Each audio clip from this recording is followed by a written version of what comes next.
Now that you've found UBN Radio and discovered our quality talk shows, it's time to spread the word to friends, family, and the universe. 24 hours of music and talk. Radio without limits. That's why people keep coming back for more. That's UBNradio.com. Online dating. I met this girl online. Online dating. I met this girl online. Clicked and fell into this Hey. Welcome back to the Larry Yates Is Show today. It's going to be pretty exciting. I know you're going to love my guest that is here today. I'm really excited to talk to this young man. But before I get into that, oh man, there's a little bit of sadness in my heart. And I got to see for the first time this the video of this cop shooting this African American brother. I'm so pissed that I can't even think of the name. I think it was in Minnesota. And it was just heartbreaking. I mean, my heart just breaks because, a lot of white Americans are comfortable and don't realize that many of us, we are living in a situation where we as black men can actually be murdered, shot down, and killed at any day, at any time, by any cop, and they're getting off with it. To be able to live in a world like this, and then you wonder why we have high blood pressure. You're wondering why black people are so angry. You're wondering why black men are acting out the way we're acting out. You wonder why we don't want you asking us a bunch of questions about some guy that go to Korea, a young white man go to Korea. No one told him, no one asked him, go over and break the law in someone else's country. I feel sorry and painful that the young man died and that the family had to lose a loved one behind this, but that's white privilege, that young white men feel that they can go into other people's countries and break the law and then be able to get off with it. I'm not saying it's right what happened to them. What I'm saying is that it doesn't deserve the president of the United States talking about going to war behind. I'm saying it doesn't deserve black people stepping up and saying, yeah, we should go to war with Korea when the cops is murdering us. Can you imagine that? The white audience that's listening to this, you imagine stepping out of your door. The gangbangers, you can fight back. I can fight back. I can shoot back with them. A thug run up on me, I can fight him back, fight to my death. I can actually call the cops on him. But what do you do when your government? What do you do when the government, the people that's supposed to serve and protect me, you, and my kids, can just murder a black man, unarmed, shoot him in the back, choke us to death in the middle of the street, murder us on camera, and get off and get by with it. But I'm supposed to worry about what some kid went to at his own choice, went to another country. Like I said, anybody losing their life unjustly is sad. But we have a problem in this country. We are being murdered by the representatives of this country, the United States of America. And everybody know me that I'm pro-cop. I visit police stations. I talk to policemen. I'm volunteer to work with the police department to try to bring some of the peace. But somehow, somewhere, we're going to have to find a way to stop this. Because we as black men cannot, the black community cannot continue to let this go.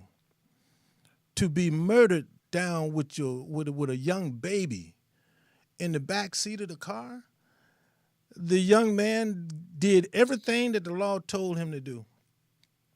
Officer, I have a gun. It's in my car. Officer, I have a legal right to carry the weapon. Officer, a young lady saying, well, don't shoot him. You told him to get the weapon. And this man drew his gun and shot 5 bullets into this man. He didn't have a chance, snowball chance in hell. And the cops get off. Where do you go from here?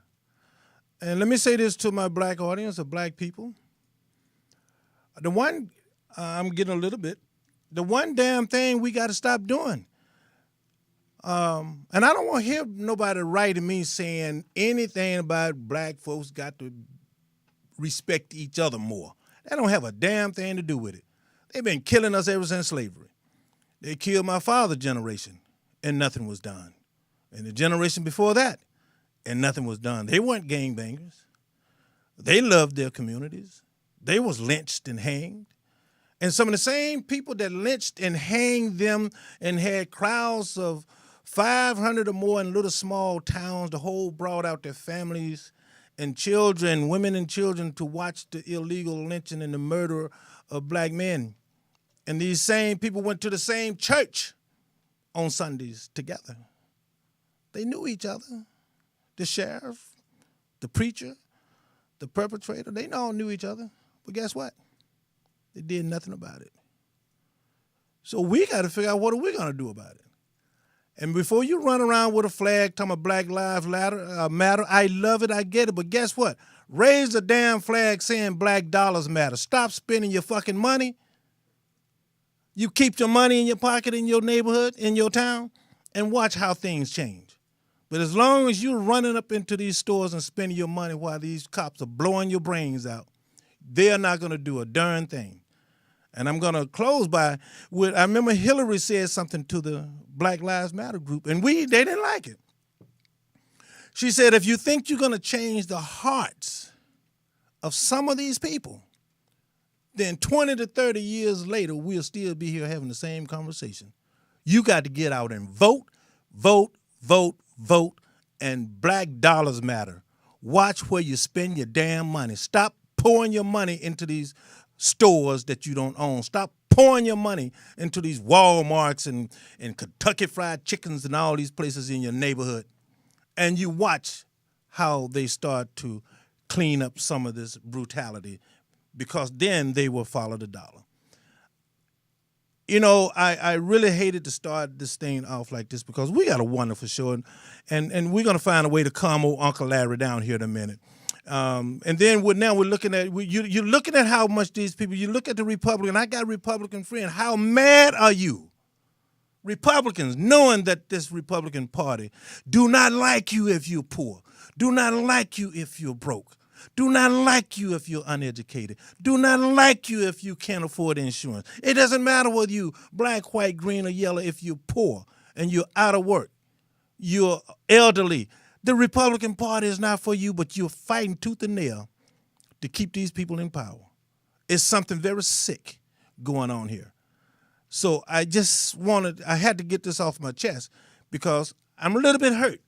Knowing a lot of things hurt old Uncle Yates here.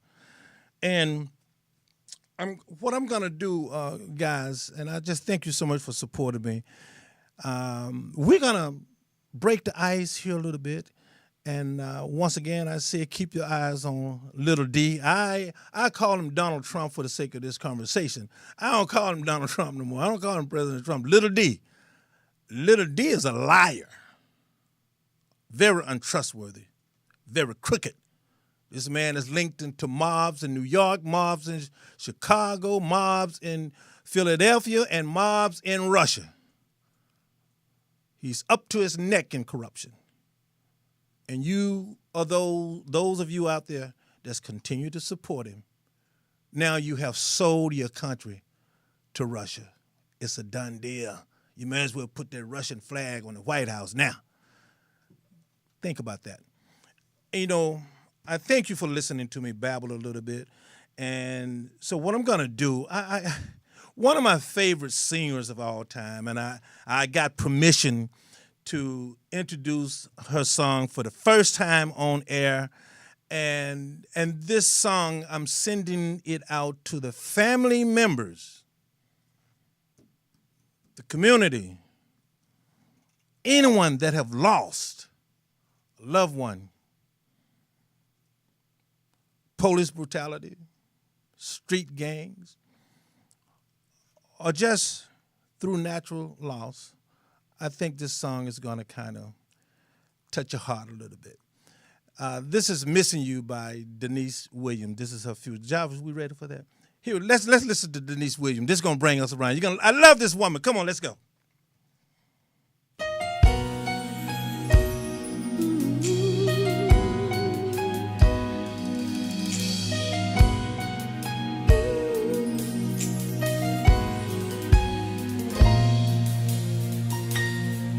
As the day slips into the night,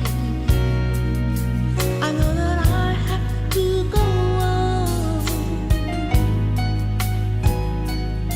Though it's a struggle and a fight, I realize now that you're gone, I'm all alone.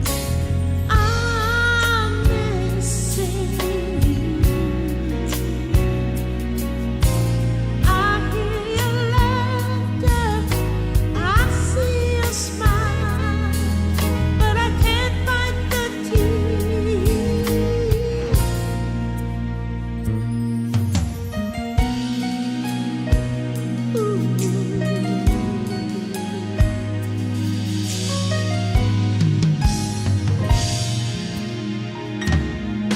As a new day unfolds, I know what I've been told, that you're up there watching over me. Sometimes it's very hard to see, but I'm missing you. I hear your laughter, I see your smile, but I can't fight these tears. I'm missing you. I hear your laughter, Mama, I see your smile, but I can't fight these tears. I'm missing you. I hear your laughter, I see your smile, but I can't fight these tears. I'm missing you. This pain so strong, I feel so alone, but I know that you're there. I have to face these fears, yeah, can't hold the tears, 'cause I'm missing you. I hear your laughter, I see your smile, but I can't fight these tears, 'cause I'm missing you. I hear your laughter, and I can see your smile, but I can't hold these tears, 'cause I'm missing you, missing you, missing you. Said I'm missing you, missing you. Missing you, missing you. Mama, Mama dear, I'm missing you.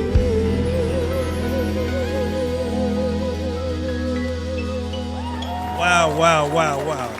Look here, I'm talking to the engineer, and I asked Jarvis, Jarvis said, "That's beautiful." You like that, Jarvis?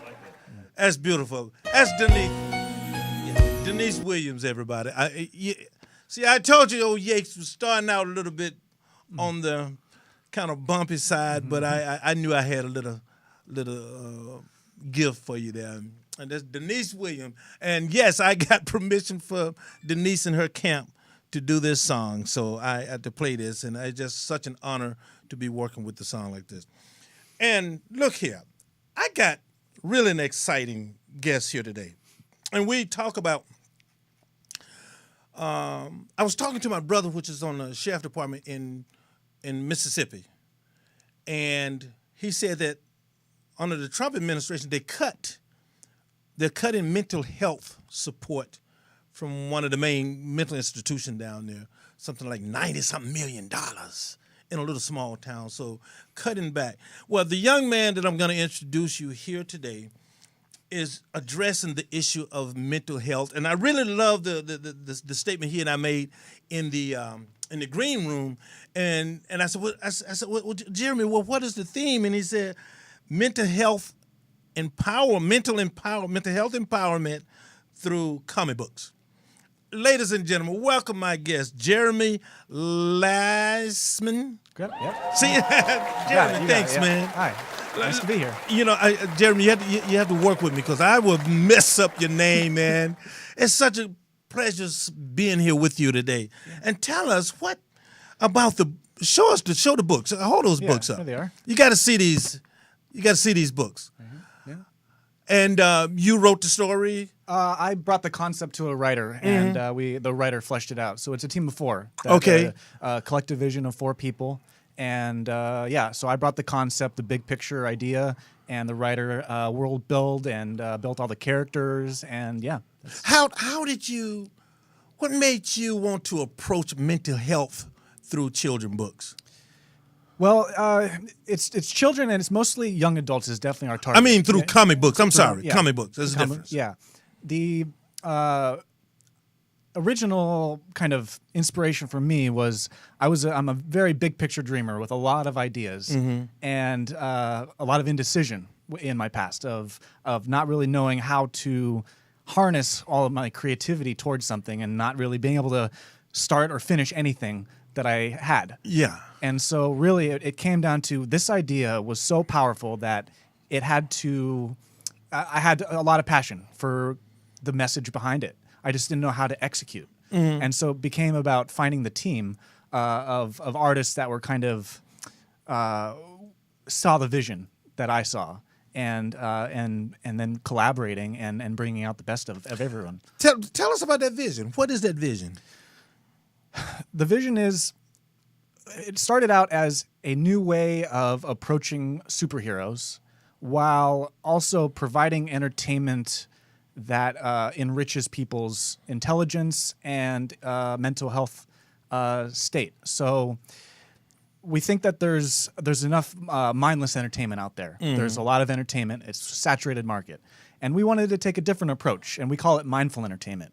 And that just means that the passion and the intent and the artistry that we're putting in and instilling inside of our pages and in the story and in the characters and in our messages as artists behind it is one of empowerment and kind of honoring people's intelligence while they read it. Well, you know, because mental health has been, many families had to try to push it under the rug, under the carpet, or keep it in the dark because there's a stigma attached to mental illness. Yes. And does anything in this project address that?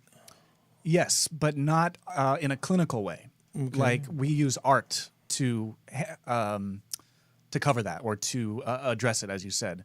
And so the intent behind it is we know that there's stigma and there's shame and people can't accept their weaknesses or the things that they struggle with, and they feel alone with things like depression and whatever their mental illness could be, or the labels and all of that whole world of chaos. Yes. So with our intent, we want to provide a story and rich characters that light up a new positive conversation about mental health and mental illness that really reverses the polarity on the stigma and allows people to embrace their neuroses, their disorder, their whatever it is, in a more positive way, and they can use it as a strength. Are you trying to say you see that I'm OCD? Is that what you're doing? No, I'm just kidding. Look at Jeremy and say, I'm OCD. I got all kind of issues. But give me an example of when you say the character or the storyline addresses some portions of mental. Give us an example. So I'll try not to give away everything because I like people to discover it. But of course, we have to do the marketing. And you got to give us something to go on here. Give us some meat here, Jeremy. Yes. So because we're taking a psychological approach to superpowers and how they manifest, and it's really in this futuristic sci-fi city. It's the clashing of technology and psychology, and with that. I'll just give you an example. So the character on our cover of our first issue. Yeah, can the audience see that? Is that in there? Yeah. Okay. That's Jumpstart. Okay, and he has severe depression, and this severe depression is kind of outside the bounds of what this technology of the city is trying to contain or suppress. And when his powers get activated, and when he breaks the chip with his psychology, that actually supercharges that depression and becomes his superpower, which is gravitational control in the sphere around him. So you get the message behind that, right? Yes, because depression is very much a weight of gravity that's on your shoulder. That's on your shoulder, yes. Yeah. And so the message of empowerment is, you can turn that around. You could see it in a different way, utilize it for your own strength. But in the universe, it's his superpower, and he derives a new sense of purpose from that, breaking technology. Yeah, because if I'm hearing you correctly, the brain itself is just this massive technology, computer, whatever that all of our emotions and stuff is attached to. So, and attaching that to technology and moving forward in the future, I think that is absolutely brilliant. So Tell us a little bit about tell us a little bit about your background. You come from the world of technology. You were with SpaceX. Yeah, so I've been super passionate about technology growing up. Kind of like I consider myself of both worlds because my first part of my life, there wasn't a lot of technology. And then as I grow older, then cell phones started to come and better computers and all of that. Look at this young guy talking my ass. He grew older. Jeez, Jeremy. I'm just kidding. But you go ahead. And so, I got into SpaceX through my passion. Basically, the chief information officer, the IT guy, main IT guy at SpaceX, saw potential in me and saw that I loved learning and I have the passion for technology. So he gave me the opportunity to kind of learn under him and do some of the server help desk IT stuff at SpaceX. And then soon after that, I merged or kind of was a liaison to marketing and doing video editing. And then we set up the live broadcasts for the rocket launches. Yeah. Now, if I'm for those of you that is not familiar with SpaceX is Elon Musk. The same young man that owned Tesla. Yep. And how did you feel getting involved in launching missiles into space, man? Come on, that's rockets. Rockets. Yeah. I'm sorry. Rockets. Missile rockets. Yeah. Look here. I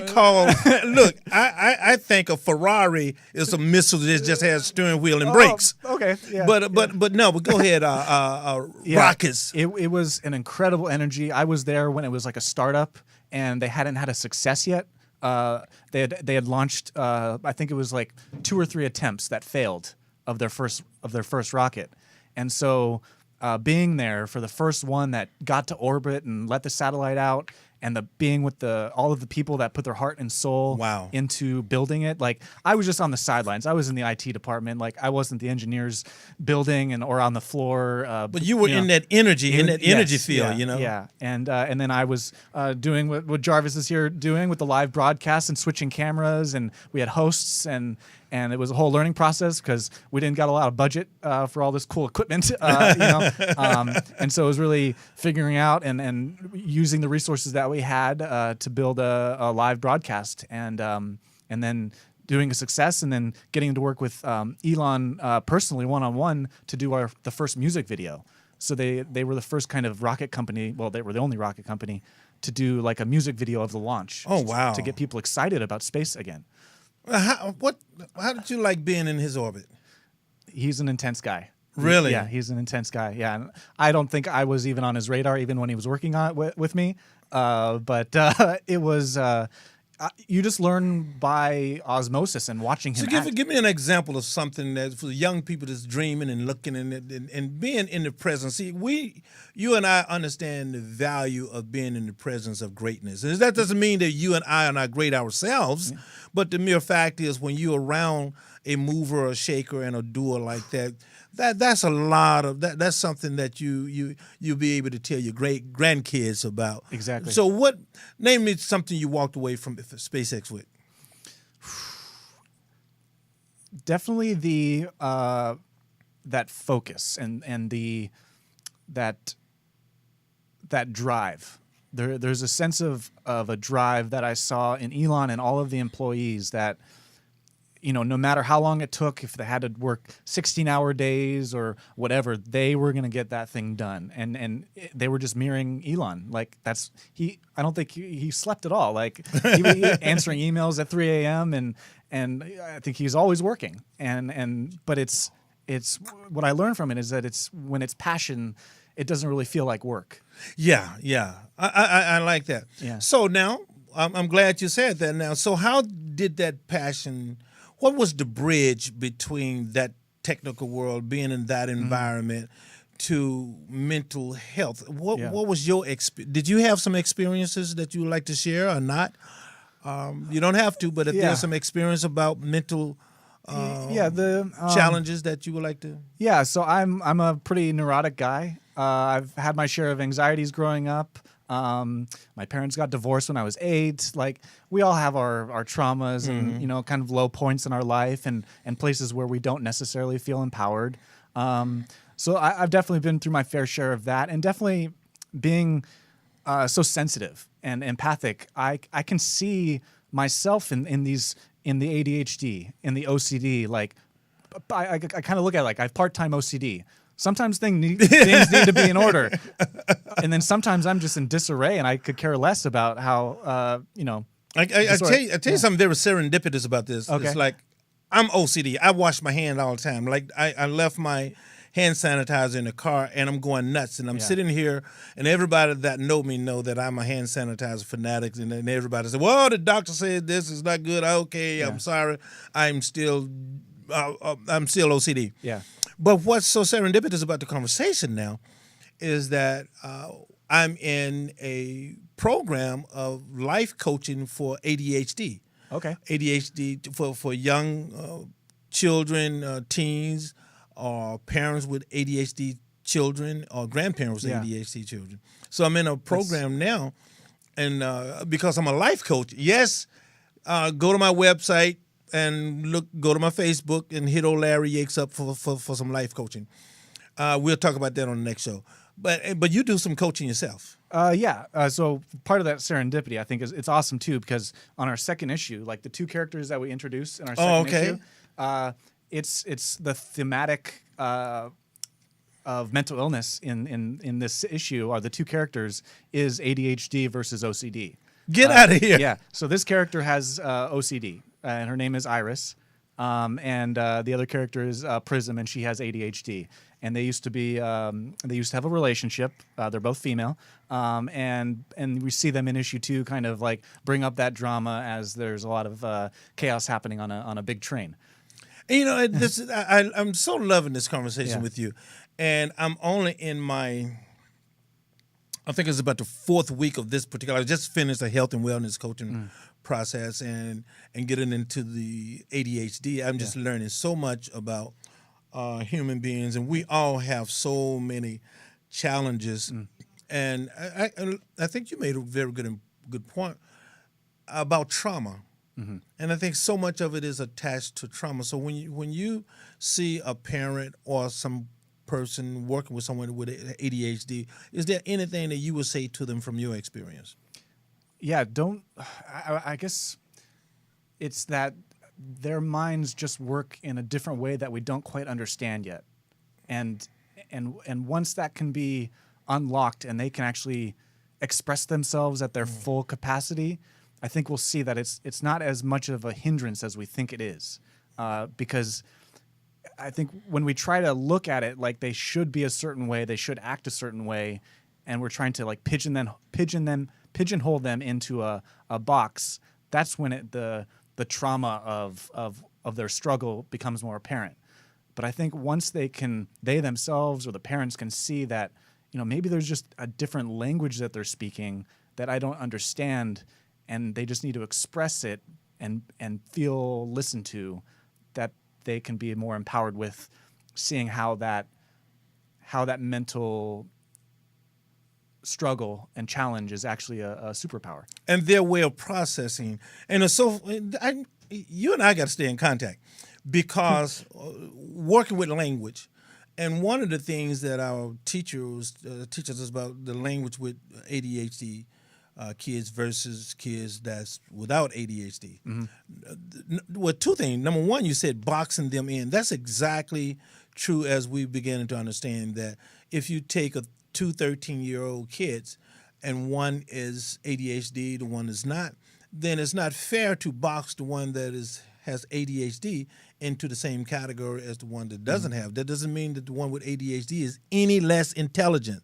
That is a myth. And then the language. Yes. With a kid that, and this is fascinating. So with a kid that has no traces of ADHD, you can say to that kid, why haven't you done your homework? That kid can handle it pretty well. Kid with ADHD doesn't handle the same phrasing, so you come back and say to the kid with ADHD, is there anything you need to finish your homework? And so you see the difference in the language there, because the kid doesn't have to defend him or herself, depending on the language. So that you nailed that pretty good. You're channeling the great psychics out of the sky. Oh, yeah. Have you done any studies in psychology? Only some classes in college, but a lot of just introspection and trying to understand my own mind, and trying to I kind of look at it like I am a scientist of my own mind and of energy, and trying to understand that from a way that really... I'm sorry about that. My phone is kicking on, but go right ahead, please. Yeah. So I really, in terms of when I work with people, like you're bringing up the coaching, I really challenge people to see the difference between the mind and the imagination, because people kind of are, the mind is kind of that constraints. That's the prison that we're in, and once we can free ourselves from that, we can start to play with the imagination, and that's really the tool that allows that empowerment and the leveling up past that trauma, and really being able to upgrade the limitations. It's funny you should say that. I remember when I was a kid, I don't know whether it was in a song or not, and one of the things that I used to hear people say that always stuck with me is that the greatest nation in the universe is the imagination. And what you're just saying is to help young people to tap in and feel free to explore. And that is one of the things that parents... Because when a parent, and it's natural for a parent to see a child that is, we're so quick to say is a learning disorder, but maybe have a different way of learning. Yeah. Some people learn by visual. Yeah. Some people can learn by reading, and some people can look tactile. And then some people can learn by watching it on YouTube. Whatever, this is a new technology. But the different learning types doesn't mean one is smarter than the other. No. So if you do a little research and find out that your kid is a more visual, then don't try to box him into reading the roadmap kind of thing. Right. Does that make any sense? Oh yeah, that totally makes a lot of sense. And I'm hugely inspired by. I'm kind of like a fusion of Einstein and Wonka, Willy Wonka. Oh, okay. Because Einstein was all about that imagination is greater than knowledge. Like he has like quotes about that, and just that the imagination will get you from where you want to go. And then with Wonka, you have this wonder element to it, and so once you get people, wondering and questioning, what are the limitations, they can start to dream beyond that. Yeah, and that's a key right there is to have the support in exploring the mind. Is there a call coming through? Yeah, I take it. I was put your headphones on. I think we have a call that's coming in. Cool. Hello, caller. You're on the Larry Executive show. Hello. Yes. This is Carolyn calling. Hi. Huh? And I have a question for Jeremy. Turn your volume down, Carolyn.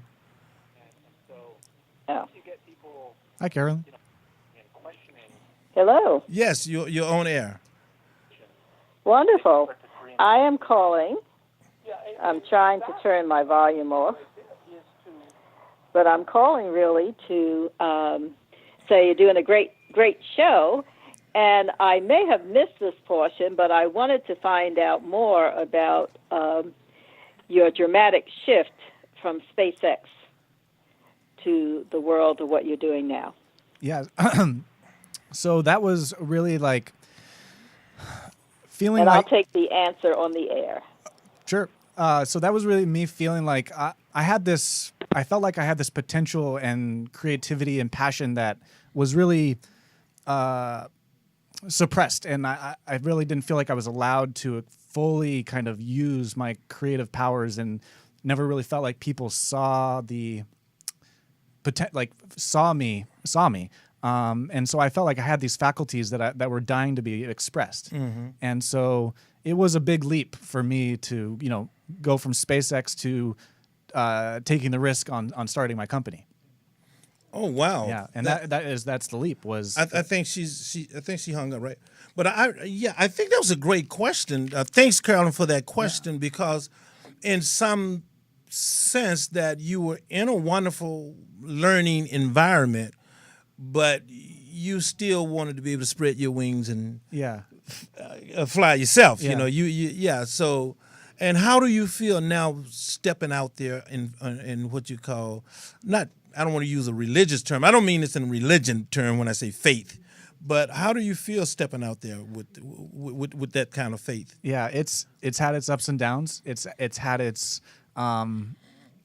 waves of emotions and learning. And I think as an entrepreneur, the balancing with the artist, the creative artist that has these big ideas, it's the learning curve of humanitarian and businessman.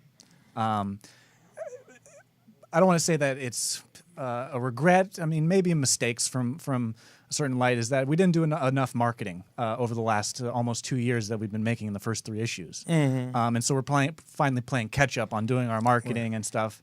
But we were just so passionate about our production and making it that finding that balance between humanitarian and businessman is definitely where I'm learning the most. Well, I've been in marketing my whole life. That is how I got into this show, handling radio distribution, blah, blah, blah.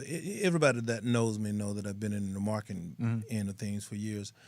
And that's not an uncommon path. We don't call them mistakes. It's not an uncommon path to be so caught and into the making of the product. The creative, yeah. Because when you're in that zone, the most important thing sometimes when you're in that zone is the finished product. Let me finish the product. Let's get to the finished product.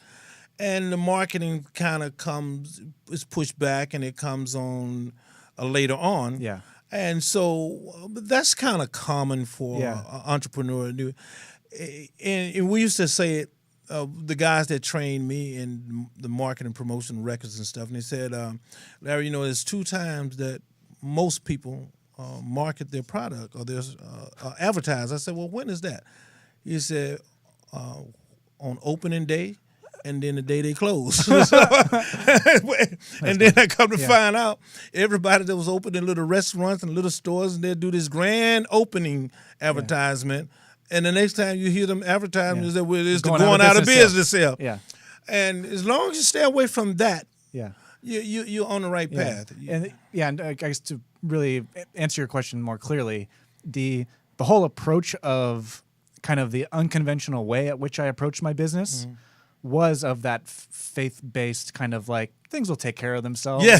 I'm just going to follow what I want to do and what I feel needs to be done. And that's certainly brought us to a point where it's like, no,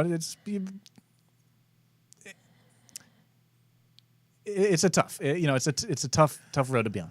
Yeah, I think the thing about it, and I'm only saying this for other young people, or just people just in general that is looking to go into new businesses, new entrepreneurial ideas, and sometimes you have to compartmentalize the business. When you're in the manufacturing business and creative business, that is what it is, and you bring in the best support that you can get that is knowledgeable in that in that department of manufacturing, creativity, or whatever. But when it's times for the marketing, if you're not an expert in that field, then be open to reach out and bring in people in that area. Totally. That is an expert in that area. A lot of people, I run across that in my industry, where people spend all their money in the studio, or the independent movies and films. They spend all their money in putting the film together. But the biggest budget is not in the film. The biggest budget is in those billboards and those TV ads. So that's just something that as new entrepreneurs to the industry or people that's new to having to do the marketing, that's kind of what we come up against, And you with the energy and spirit that you got, there's no question this is going to work. Well, it is working. It is working. It is. I'm here. Yeah. So, once again, what's the website? It's maniacomic.com. Slow that down. Mania, MANIA, comic, COMIC.com. Yes, and so where do you see mental health, or the recognition, or the management of mental health in the country going? Well, purely selfishly, we'd like to see Mania be used as a treatment modality for trauma and mental health, mental disorder. We believe that because of what the mindful entertainment is encoded within it, and what layers of story and message and passion that we have instilled within it, that when you read it and you are part of the community and our audience that's also seeing what it is, and you kind of join the puzzle of trying to figure things out, and rereading it after a few, going back to it and rediscovering new Easter eggs that we planted in there. Another huge inspiration of mine is Stanley Kubrick. And so the layers of storytelling that we've got will allow people to connect new dots and see themselves in new perspectives that will hopefully level them up in terms of their well-being. Because it's kind of on the spot, if you had to pick a sentence or a line in one of the stories, what would you read to the audience? Would you consider reading a line out of the book to the story? So, because what that does is this is getting into the marketing thing. Yeah, people love to hear just a line or rhyme or whatever out of the story that you will pick and say, I think they will like this. Yeah, I'm gonna read so. On the back of each issue, Mania Infancy is our first graphic novel. Is the collection of the first 6 issues. We are just finishing up our 3rd issue. We did a Kickstarter for it. Oh, wow. And that is going to be shipping very soon. It's available for pre-order on maniacomic.com. On the back of each issue, we have a poem that is kind of tied to an alternate reality game that we've got with the comic book. Would you share that with us? Yeah, and this is what I would like to read. Is from our first issue, The Shift. Okay. The shift has begun. Where do we go from here? There is no going back. Conventions are breaking. We are learning. Alex is building. Lovely. And lovely. Alex Studios is the studio behind the comic book. So that's And so that you have two there now. You're Yeah. gonna get to read wanna read the other one? All Yeah, right. you got to read this up. You got to right. get those. Yeah. So go to mania.com, maniacomic.com. maniacomic.com, and support this kind of product because it's mindfulness. It has positive energy and trying to do get away from just a simple mindlessness Yeah. in the and entertainment. the traditional way at which we approach trauma, and it's offering a creative, out of the box way of approaching it. So the back of the second issue, which is called "The Light." The light is blinding. How can we see the path? Humanity needs assistance. Chaos has escaped its construct, preparing for the worst. Alex is growing. Yes. I like that. Yeah. I like that. Very positive messages. Yeah. And man, I am so glad that you came here. I needed this story for myself today. That's good. Yeah. And like I said, I'm a life coach and I'm still studying, but I've been coaching for many years. and- Always learning, right? Always. Oh, you know what? I tell people all the time. People ask me, "Say, Larry, how are you?" And I say, "I'm great, but it'll get better." And I'm not the one that coined that. I actually got that from one of my favorite radio talk show hosts, Mr. Tom Hoffman, and I love that statement because no matter where you are in life, it's room to grow, and you keep growing and you keep growing and you keep growing, and like I said, the most powerful nation in the universe is the imagination. I love that. Yeah, and to be able to help me reach into my imagination, that I may be able to help others to expand their imagination, and especially the young people. Right now, we're living in a world where mental illness and mental challenges is at the forefront. We have some challenges in this country. We're still getting over the stigma, and we're still working with we're getting in health care and a whole bit, but to find a way to reach this kind of this kind of positive psychology behind it. I love your work, man. I really love your work. Thank you. Yes. Yeah, and my team is super talented. Give shout out to your team. Yeah, Give my some- team: James Sparkman, Teddy Wright, and Leon Conliffe. What's up, guys? I want you all guys to come back on the Larry Access Ears show and let's celebrate that success. I'm going to bring the champagne when you. Now the success is going to be depends on what you call success, guys. Yeah. You and your team. Yeah. And call old Yates up and invite him. Yeah. But it is so important that you do you have any sisters and brothers? Oh no, I'm an only child. Well, no wonder you messed up, man. I'm just, look, something. I tell my brother, we have a really great relationship. I told my brother, I said, Bobby, I'm jealous of you. And he said, Larry, what are you talking about? I said, I'm jealous of you because you got a better brother than I do. But thank you for coming on the show today. No, it was Jarvis, a how much pleasure. time we have here? We're about at 2 minutes. 2 minutes. Yeah. Well, Jeremy, is there any last words you'd like to say about the book? I think The project. The project, yeah. I think there are those kind of sensitive people out there that kind of feel the shift in consciousness that is happening right now from this like old paradigm and old structures, and we're really starting to step into a new abundant world. And there's a lot of growing pains that are happening with that, and people are feeling that inside as well in terms of what they're releasing and what the planet is healing right now. I feel, and I feel like if that resonates, that this will be a great tool for you to not feel alone with all of the things that are kind of being brought to the surface right now, and as we kind of shift into a more loving reality. Jeremy, thank you so much. Thank you so much. Man, you got to come back and visit us, right? Oh yeah, I would love doing this. Anyway, guys, thank you so much for joining the Larry Executive show today, and thank Miss Denise Williams for allowing us to be the first to play this beautiful song of hers. And remember, nation, I talk to those of you that are out and really putting up the good fight. And it doesn't matter what race, creed, or color, religion that you are, as long as you're out there in the good fight and looking out for others, not just a selfish reason in the whole bit.